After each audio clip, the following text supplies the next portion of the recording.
शुरू अल्लाह के नाम से जो नहायत मेहरबान और बेहद रहम वाला है। जब ये तुम लोगों के पास आते हैं तो कहते हैं कि हम ईमान लाए, हालांकि कुफर लिए हुए आते थे और कुफर ही लिए हुए वापस गए, और अल्लाह खूब जानता है जो कुछ ये दिलों में छुपाए हुए हैं। तुम देखते हो कि इनमें से अक्सर लोग गुनाह और जुल्म और ज्यादती के कामों में दौड़ धूप करते फिरते हैं और हराम के माल खाते हैं। बहुत बुरी हरकत है जो ये कर रहे हैं।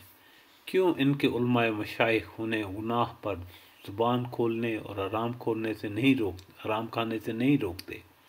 यकीनन बहुत ही बुरा कारनामा ज़िंदगी है जो वो तैयार कर रहे हैं।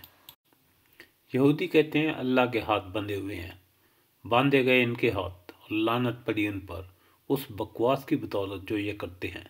अल्लाह के हाथ तो कुशादा हैं, जिस तरह चाहता है खर्च करता है। हकीकत यह है कि जो कलाम तुम्हारे रब की तरफ से तुम पर नाजिल हुआ है वो उनमें से अक्सर लोगों की सरकशी और बातिल परस्ती में उल्टे इजाफा का मूजब बन गया है, और उसकी पादाश में हमने उनके दरमियान क़यामत तक के लिए दावत और दुश्मनी डाल दी है।